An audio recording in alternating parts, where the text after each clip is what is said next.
Howdy, everyone. You're listening to the Blue Jeans and Boots podcast, where genetics grad students talk about how to navigate a PhD program while trying to stay sane.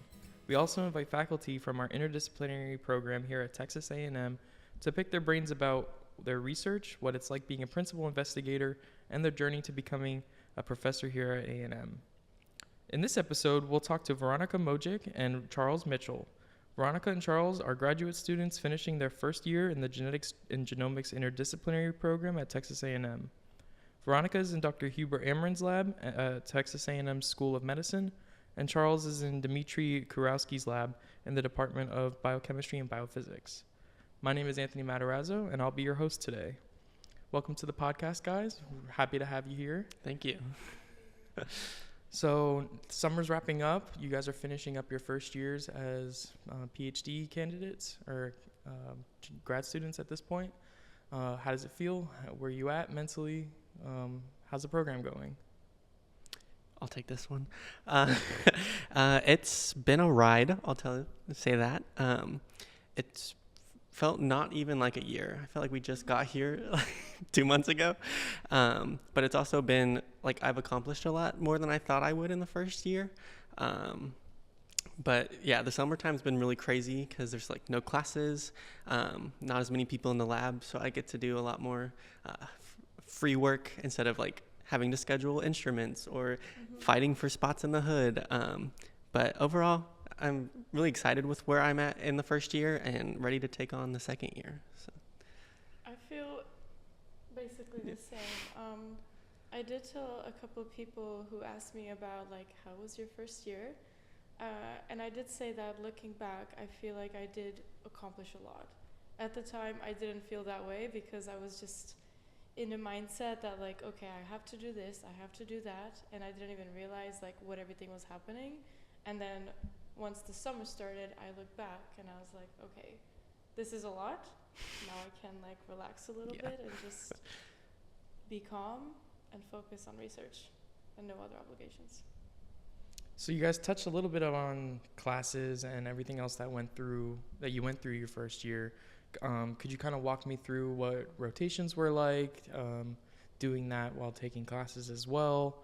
And then in the spring semester you taught, so could you guys kind of like walk me through how that went for you guys? Yeah, I can go ahead. You go first. So we took the same class when we got here, which was like a foundational introduction to genetics. So that's just so everybody can be on board, everybody has different backgrounds. So that was very beneficial then. Once we started TAing a genetics undergrad class, in the spring, because a lot of like what we learned or that we like revised in the previous semester was there very much translated into the spring when we were teaching. And then the other classes we did was Bioethics. Yeah. And then rotations. Yeah. And rotations, yeah. So we do 3 rotations. Each of them is around 5 weeks long. I think we had very different experiences. We did, right? yeah. Because we have different interests. If you want to talk about yours. Yeah, so I am very much cell biology, cell genetics, and medical genetics. And so I got to rotate with 3 different PIs that do mostly cell work, not organisms, not Drosophila, like Veronika will tell you about in a second. And so I really got to experience how these 3 PIs did research.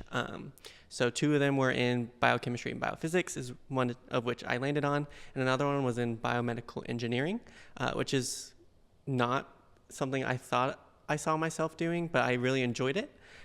So I kind of see myself doing part of that in my research now. But yeah, rotations I feel like are a golden opportunity, because some programs you have to like have a PI picked out when you get here, and and that is so daunting to me because like, oh my gosh, what if I get there and then our relationship isn't what we thought it was going to be, or maybe I don't enjoy the research as much as I thought I would. So yeah, I really enjoyed my rotation. Some was easier, some were harder than the other ones, but I feel like I got to pick the correct lab via the process of rotations. I feel the same way. Yeah. Yeah, I did try to have a very much like an open mind when I was picking rotations and the PIs that I wanted to work with, because when I got here, a lot of the other faculty and a lot of other PIs encouraged us to step out of our comfort zone and look into fields that we didn't even think we would be interested in. So that's kind of the route I took. The first lab I did was in chemical engineering. The second one was where I actually ended up right now, which is like a metabolism / neurogenetics lab with Drosophila with flies. And the third one was with bacteriophages. So I really tried to find Covered all the my bases. niche, Yeah. yes. And I did. No, that's really interesting that you guys took such wide-ranging approaches, because I know that a lot, like you guys were mentioning, a lot of grad students go into grad school with this idea of what they want to do in their heads, and they stick to that, and then they get pigeonholed into that area, or they don't have that breadth of opportunity that we got with our rotation process. For sure. Did you guys take anything from undergrad, or what, I guess, informed your interests when you started looking at the PIs that were available to you in the program? I'll go. So I have always been interested in the medical field. We can talk about like med school versus grad school and like the process of each of those. But I ended up picking grad school. But I have health issues myself. So I've been around the medical field for, say, 10 years now with my own genetic conditions and my sister's. So I got really interested in medical genetics and just like how genes and diseases can be passed from like family to family, and even skip generations, which is super interesting to me, how recessive diseases work. But I wanted to do medical, and so that's why I looked at A&M, because we have the med school. Although I didn't pick a PI in the med school, I definitely looked into them a lot. But A&M just covers a lot of different bases, especially our program. Yeah, it's an interdisciplinary program. So you're not stuck in like one department, like some other programs here at A&M. So like I'm in the biochemistry, biophysics department. One of our friends is in biomedical engineering. We have people in the vet school. We have you in the med school.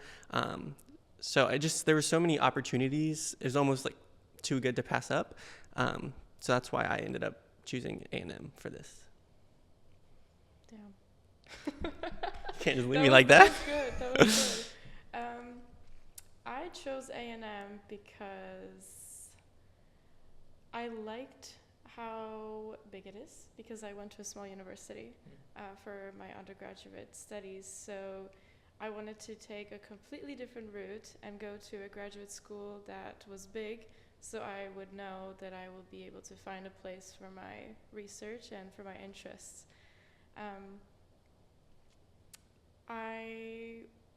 During my interviews, I really felt a lot of support around me, and that's one of the biggest reasons why I did choose to come here, because since the moment I stepped foot in College Station, everybody was so welcoming and were very honest, which I liked, because they told you, the students always tell you what the labs are like and the PIs, and that also very much helped with my decisions, because you never know. No, I'm definitely glad that GGSA was able to impart that aspect, even if it sounds like just during your preview of the school. I feel like the Genetics Grad Student Association does try to keep everybody in the same loop that way. It's welcoming. Very much. So it kind of feels like a second family away from home. Yeah. Well, could you guys tell me a little bit about your current research projects in the labs that you did end up joining? Okay, I can go ahead. So I did end up I did end up joining Dr. Amrein's lab in the med school. As I said, it's a very much like a neurobiology metabolism approach. So I actually focus more on the carbohydrate metabolism. And kind of focusing on the evolutionary divergence between a glucose metabolism and a trehalose metabolism. So what is interesting that like mammals like us, we do have a glucose metabolism. However, insects, they have a trehalose metabolism but still have the enzymes and the genes for both. So we are trying to figure out like why are the genes still there, what is the function of them, what happens if there are mutations in these genes, and seeing how that basically converged in the past. What kind of insects specifically? Drosophila. So Okay, fruit so you're using the flies. model organism. Yeah. Nice. I think I'm the only one in my cohort who works with flies. I think so. Yeah. Like directly hands-on everyday work. And I didn't think I would end up with flies in the first place. I thought I'm gonna go more in the cell direction or mice even maybe, but I do really enjoy working with flies because, as you know, there has been a lot of research with this model organism in the past. So there are so many resources for Drosophila genetics, and also you get new generations every 2 weeks. So whatever mutations happen, you just see them in 2 weeks. Yeah, that's awesome. Not much waiting time. Yeah. Right. No, it's always cool for me to hear about people still doing Drosophila genetics because it feels classical, you know. It feels classical because when we learned about it in the class, Mhm. it's where the field really started. So it's cool to see that that kind of work is still going on. I agree. How about you, Charles? What's your research like? Oh gosh. So I'm in Dmitry Kurouski's lab, and we're in the biochemistry and biophysics department. And his lab is very, very biophysical based, which is something I am not trained in at all. I hated physics. But he does a lot of spectroscopy, specifically Raman spectroscopy. So that's where his PhD and postdoc and how he started his lab. But over the years, he developed an interest in amyloids, which are proteins that aggregate and cause disease. So specifically like in Alzheimer's and Parkinson's disease. So that's where I'm focusing, as Parkinson's disease and alpha-synuclein protein. But my approach is a little different. Instead of doing classical biophysics, I'm looking at a class of nanomaterials and how they can provide neuroprotection. So how, when we give them to cells, how they're manipulating the genes and how they're expressed to provide neuroprotection against alpha-synuclein progression in Parkinson's disease.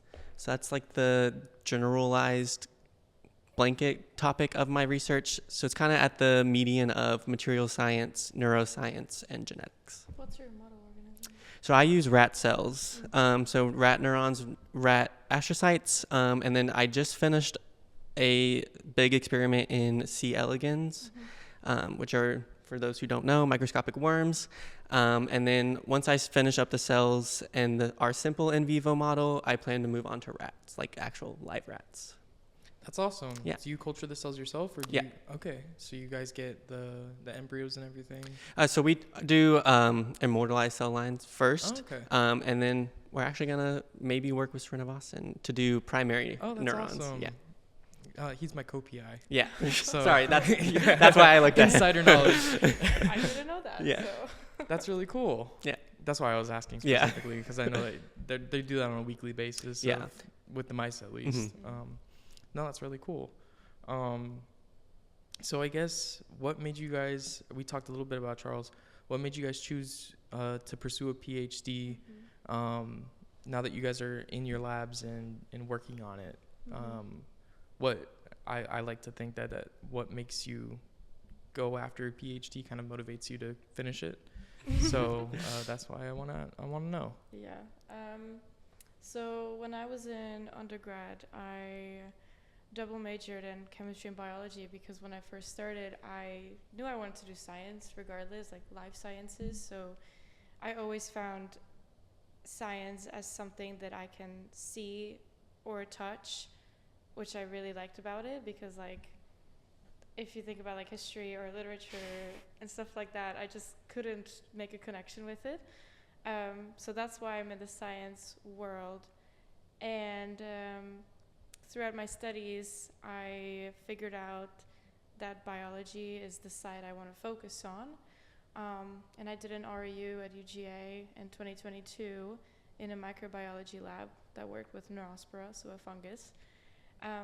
And it was very like microbiology genetics kind of based, and that was my first time around grad students as well, because my university didn't have a grad school. So that was the first time I could interact with them and see what careers you can have after you finish grad school, and like how they were motivated and how they went about it. And I think those students in that lab really motivated me to get where I am right now, because I didn't have that when I was an undergrad. So seeing that, it just really pushed me to like, okay, I want to do this. I want to go this way too. That's awesome. Yeah. Yeah, so I also fell in love with science in high school, specifically high school chemistry.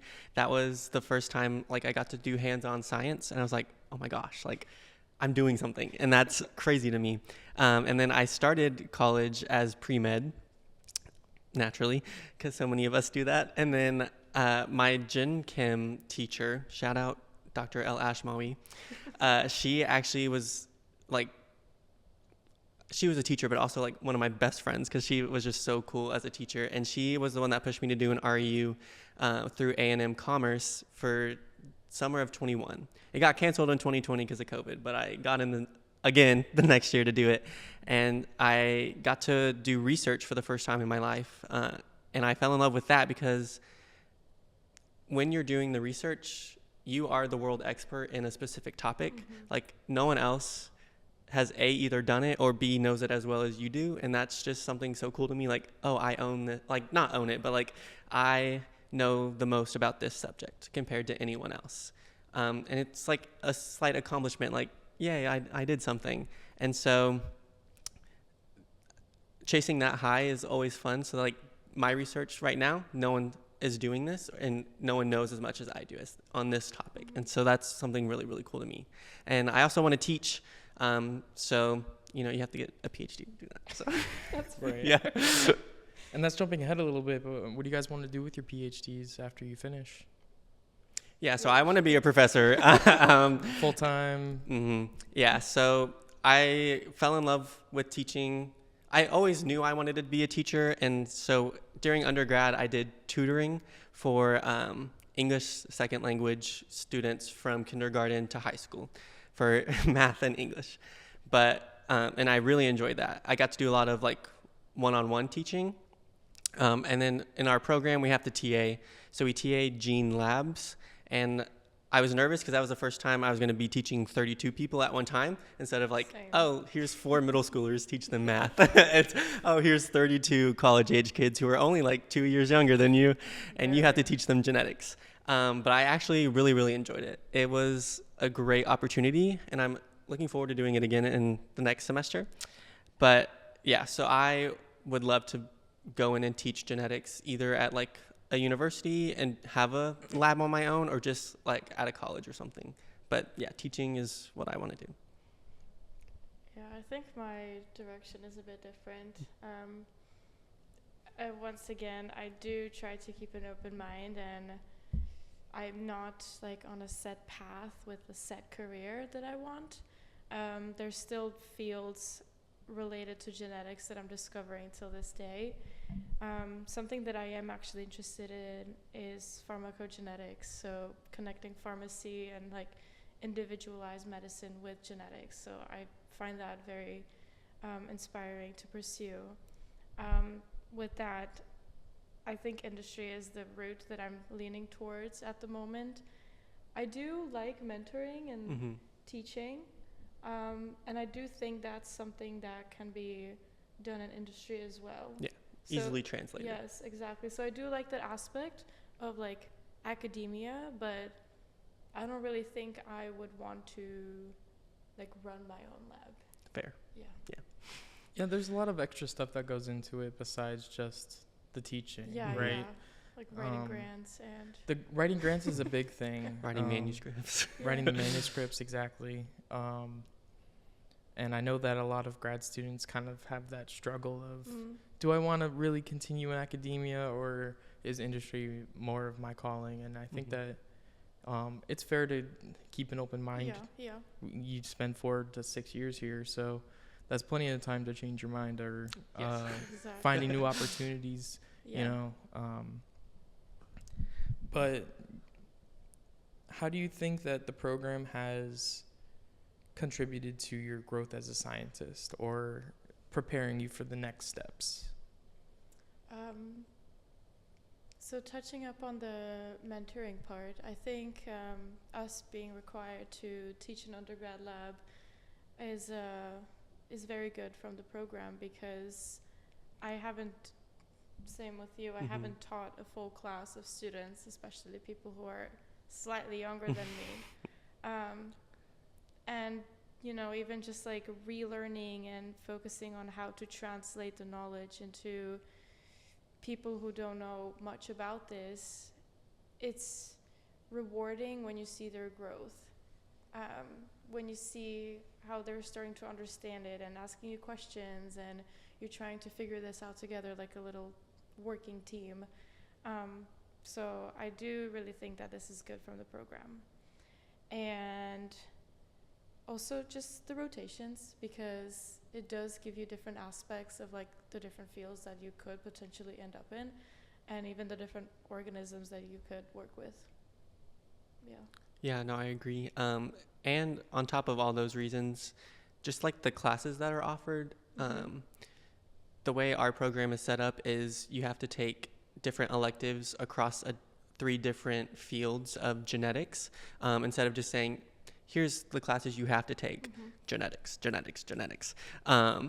It gives you more of a choice, and you get to explore more of your interests rather than just being in like classical genetics or cell genetics or Drosophila genetics. Yeah.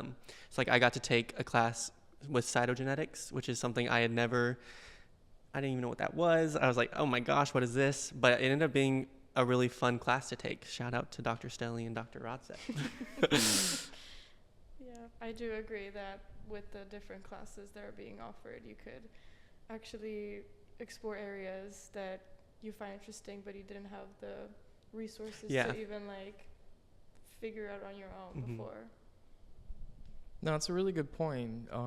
It sounds more of like exposure is what the program gives you, is in different areas of like you're saying, the wet lab with the rotations or with the mentoring of the undergrads. It really does give you a well-rounded experience in your first year. It's a lot. Yeah. It's a lot of exposure and a lot of experience. It's a lot of work, a lot of stress, but it pays off. So. Yeah. So, perfect segue into how do you guys stay sane? What's 1 or 2 things that you do to get through your first year here? So I personally started doing more exercise outside of lab. So I also became like a group fitness instructor at the rec here at the school, just to have something in the evenings when I leave the lab. I go there, you know, after 5 p.m., teach some fitness classes and stay sane. Yeah. What about you? I take those physics classes. Some of our cohort, Oh, Yeah. I thought you said physics classes. Oh, physical classes, sorry. Like fitness, yeah. So you take physics classes for fun? You're like, okay. Yeah, so there's like a couple of our cohort, we come and join on Tuesday they come evenings to my class. as like So a wind nice. down. Also, I really like cooking and baking. I baked last night. No way. We'll have to talk about that later. So yeah, just like sometimes after like your experiments don't work and you're like, oh my gosh, what the hell? And you just go home and like you get to create something that's like your own little experiment, but you get to eat. So. And it usually works out. Usually. Hopefully.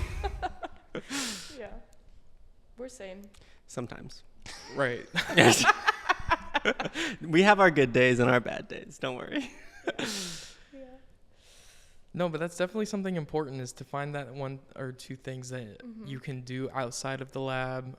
It sounds like you guys have a good cohort where you can rely on them for some kind of socializing, because it does get pretty... We do have a pretty tight-knit cohort, I feel like.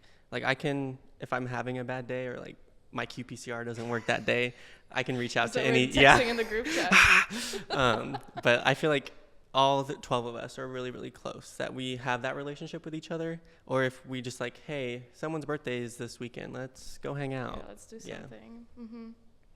It's really good to see that, just because I feel like it kind of deteriorates a little bit as the years go on. You get more and more entrenched in your project, and people are going to conferences and presenting their projects everywhere. So it's harder to get together. Like but it gets dispersed, right? Yeah. I mean, that's coming from going into fourth year now.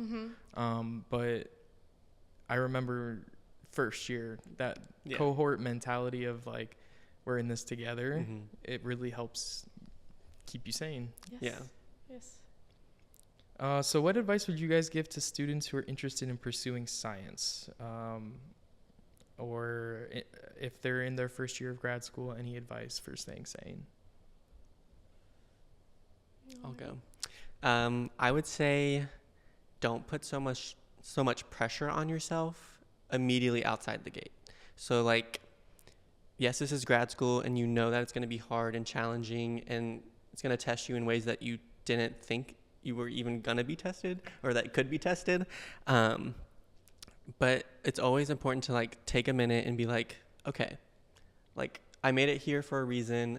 Like a lot of grad students deal with imposter syndrome, which has been a big deal for me personally in the last 6 months or so.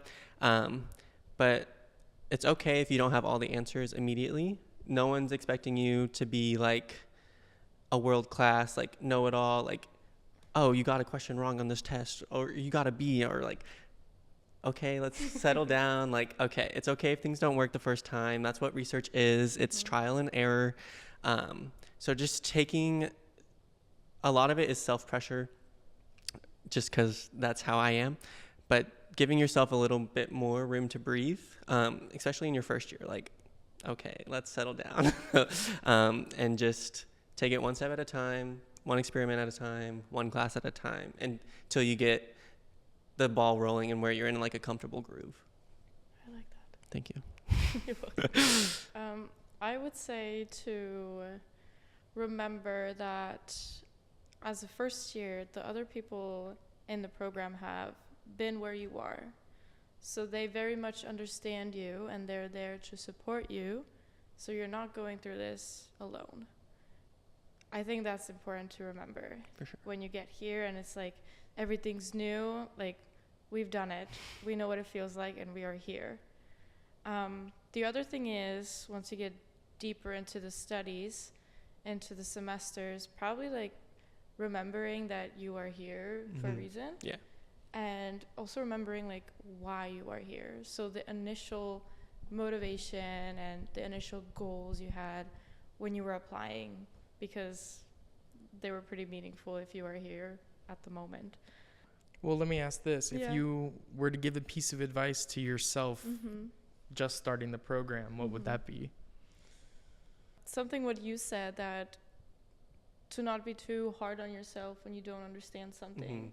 Because when I first joined my lab, the field that I'm in right now is something I wasn't too confident in, like neurobiology and metabolism. I wasn't really around those fields when I was doing my undergrad degree. So I did feel like I don't know anything in the lab, which I didn't, but it made me a bit stressed. And what I did learn is to do a lot of reading, because that will help you. It will help you. And asking a lot of questions.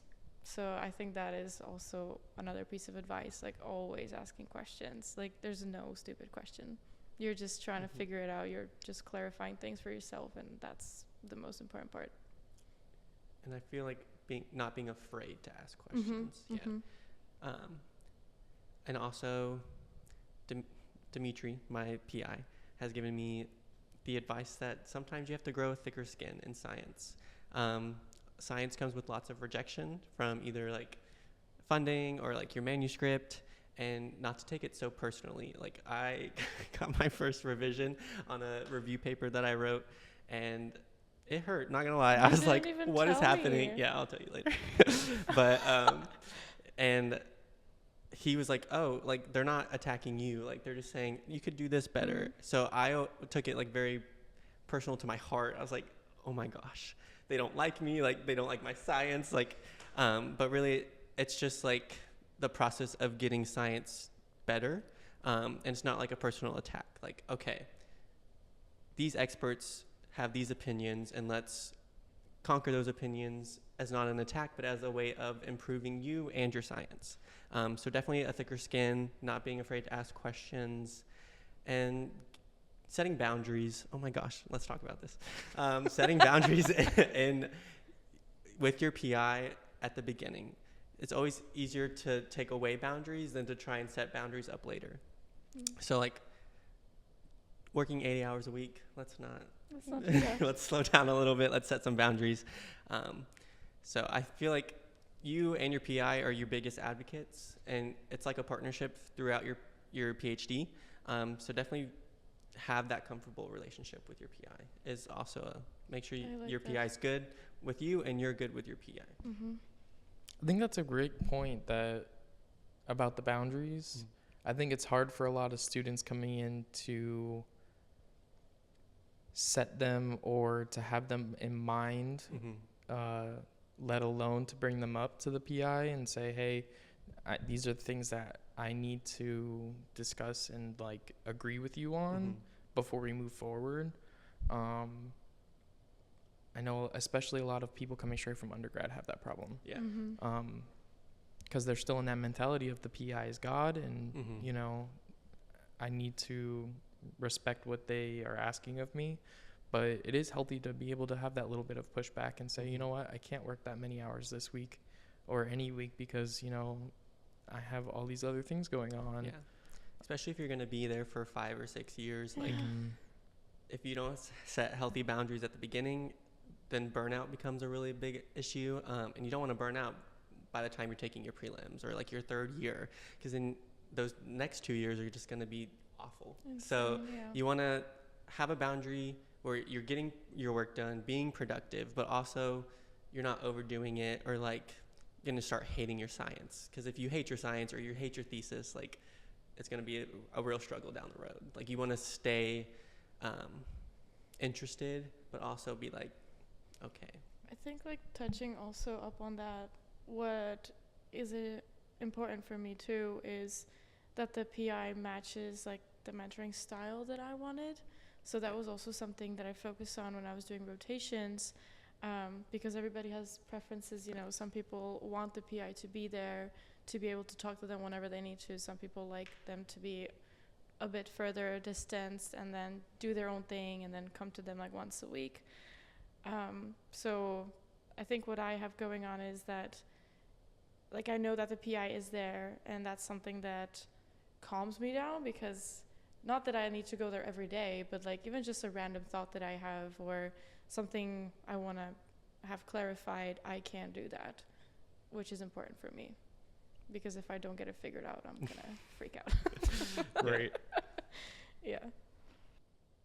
Our program also made that clear to us when we were coming in. Like during that first week of orientation week, they gave us like a form of questions that you should be asking your PI. Yeah. Like, and that really helped me personally. So shout out to whoever made that list. So going back to joining the program, you guys both came straight from undergrad. You had that summer research experience, but outside of that, your respective colleges, you didn't really do too much research during your 4 years. So how do you think that impacted you coming into a research intensive program like this? And how do you think that differs from cohort members who maybe had some wet lab experience? Oh, go ahead. Yeah. So I started off college at a community college, so no research, just to get like my basics and to save money. And then I transferred to the University of Texas at Dallas during COVID. So the in-person classes were limited, and then most of the labs were shut down, especially for undergrads who were just showing up on campus. Because I went in totally wanting to do research, but unfortunately, like with the pandemic, that wasn't really an option until like the second half of my senior year, and then at that point it's kind of too late. So my only research experience was through the REU, which is why REUs are so valuable. But coming into A&M, having never done like intensive research while also doing classes was very much of a shock. Like, I knew grad school was going to be busy and it was going to be hectic and it was going to be stressful, but I wasn't prepared for how busy and hectic and stressful it was going to be when I actually got here. Lots of things were coming at me all at once. Rotations and research was a full-time job, basically, at least for me. It is pretty and then much. on top of that, we had a full course load, and graduate school course load and undergraduate course load are not equivalent to each other. I felt like so much information was coming at me that I was having to work extra hard to process, where in undergrad I could just like kind of breeze through and Just get my accept it A and and move on. grad school was very much not that way. So I think after I got over the initial shock, it was okay, but that initial shock lasted like 3 months, and I was like, oh my gosh. And I feel like maybe having a master's degree would have softened that blow, because you are doing that research and classes at the same time. But then again, like, I knew I wanted to do a PhD, and I was very confident in that fact. So just to save time, I just went straight into a PhD instead of doing that master's step. But doing a master's never hurts. So Yeah, I agree, because I did go from a bachelor's as well straight into a PhD. And there are, as you said, people in our program who either took a couple years off to do some lab work as a lab technician, or another degree like a master's in between. And I did feel like I had less experience, obviously, because the only proper research I had was from an REU. I did do like a summer thing 2 summers before that at my university in like an organic chemistry lab. Very different than like where I am right now, but I didn't have much exposure to what being in a lab and doing research every day was like. I knew I wanted to do it. I knew it, but I think getting into it was a bit harder. As you said, maybe having a bit more experience would put me in a better position. But once again, they have these classes when you get here to put everybody on the same page. So some people were probably very familiar and like knew about the topics better than others. But I think by the end of the courses, we were all kind of on the same page. Yeah. And I think that our program does do a good job of that in the first semester, of bringing everyone up to the speed, at least on the academic side of things. for sure. I agree. It's kind of up in the air as to how your PI individually is going to handle each student coming in with their various levels of research or not. I know, for example, my PI couldn't care less that I was in industry for 3 years before coming here. He wanted to train me the way that he wanted to train me, and that was going to be from the ground up. So any experience I had coming in was kind of like gravy on top of like, oh, he knows how to hold a pipette already? That's awesome. Fantastic. Right. But I think that you're both right that it's still achievable. It's still achievable, absolutely. Like, this is not to be discouraging or anything like that. As you said, it's still achievable going straight from bachelor's into a PhD. And it is interesting to see how our cohort developed like that, because we are a very diverse group, different nationalities, different education backgrounds, different ages. Just like some of us are older, some straight out of undergrad. And we all approached it, I feel, differently. But we all caught up to the same point. And it was really interesting to see how other people handled it and how I mishandled it sometimes. But I got there, don't worry. But that's also the beauty about going to such a big school. And I feel like our cohort 12 is relatively big. And we get to see other people and how they do it versus how I would do it. and like how their background and their education and what their interests are shaped how they're doing it versus how my interest and my background has shaped how I'm doing it. Yeah. Also, what I would say as well about the differences is that when we started with TAing, so teaching the genetics lab for the undergrads, some people definitely had more teaching experience already. So that was also some sort of imposter syndrome, because you knew that they are better at public speaking and you are getting there. I think by the end of the experience, all of us were very good at it. But starting there, the first class when you're in front of the people and you know that other people in the program, this is probably like something they did before. That was a little nerve-wracking. For sure. Yeah. They do kind of throw you in the deep end a little bit. Yeah. Just a little bit. For the genetics labs, because if you, I never really even considered the public speaking aspect of it when I was going through it. And we have international people as well in our cohort. Right, and where English is might not be their first language. Yeah. And you're trying to teach Concepts. a bunch of Texans genetics. Yeah. That could be difficult. It's Yeah, especially like I taught both 312 and 314, which is gene for non-science majors and gene for science majors, and there's a difference. Because I led TA'd the non-science majors, so I can't use the same like analogies or like detailed explanations because they don't understand some of the higher level science that goes behind the genetics. So I had to like train myself to like, how would these people think? Like, how can I teach them better? So that definitely helped me. But the first class, I'm sorry to the students I taught, because that was probably really rough for them. It was rough for me. So I hope they enjoyed it we got by better. the end of the semester. Yeah. So when it comes to TAing, do you guys have any advice that you would pass on to the next gen of first years? Know the material, like the back of your hand. That's a good one. Yeah. Like I was like, oh, I know this is genetics. That's my PhD. Yeah, but you need to know. You need to know it, because they will ask you questions that you have never thought about, and then if you don't have an answer, they just look at you and they're like, I'm waiting. And you're like, have to think on the spot, and you're like, oh my gosh, this is so much more pressure than I thought it was going to be. Yeah. So definitely like not just knowing what's in their manual, because we have access to it and we read what they read.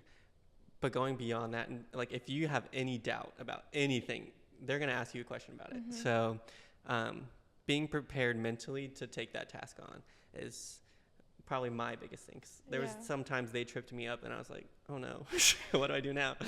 But yeah, I definitely agree, because some of the material that we had to teach to the class, like I haven't even thought about before.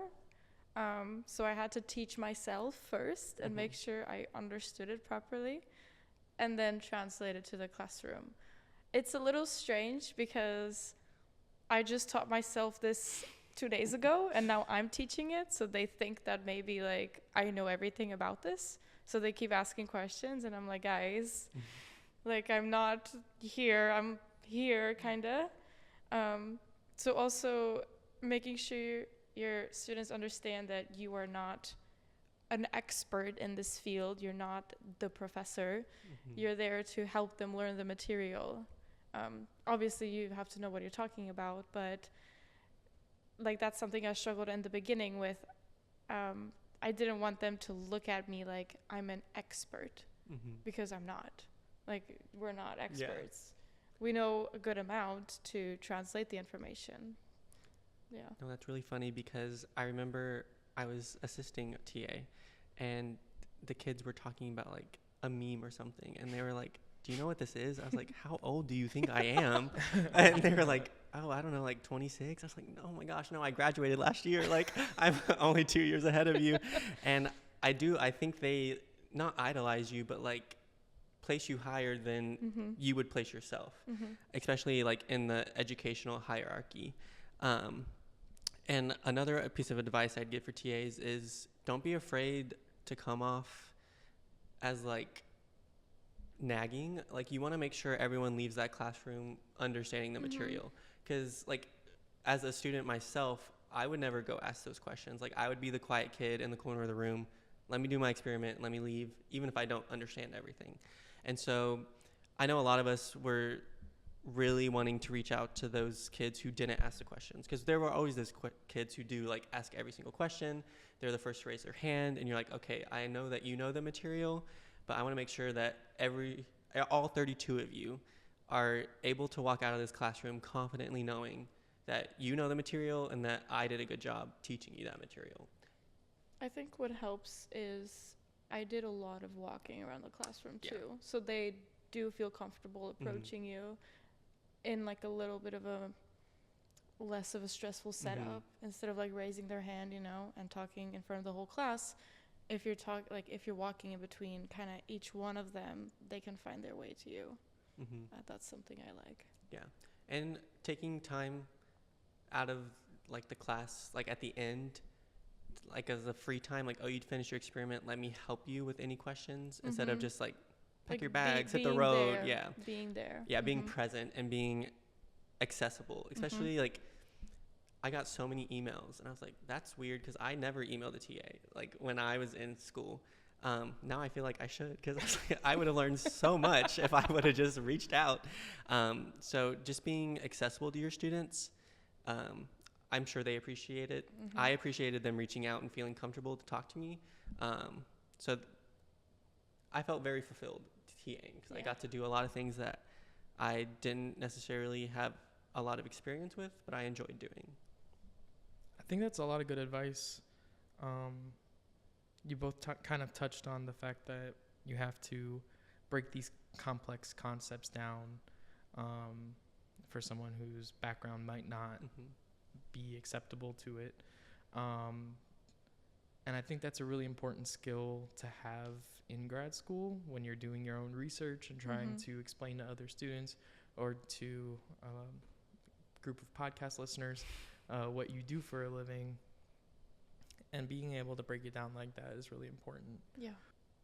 Last thing I want to ask is that you guys are both co-chairs for the GGSA social committee.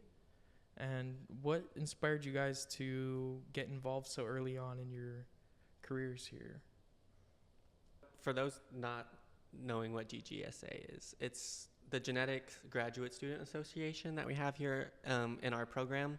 So when you enter the program, everyone automatically is like admitted, right? You're a member of GGSA.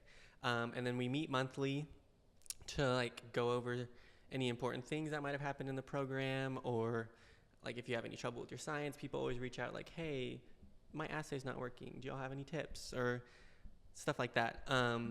But for this past year, we were just members.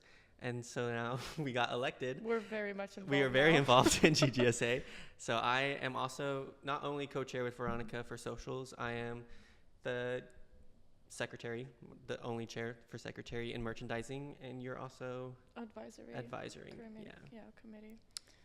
I would say that what inspired me to get involved is, as I mentioned earlier, when I visited for my interviews, I felt the people being so involved and making sure that I feel welcome. And at that time, I already learned that there's like different people in charge of different like things.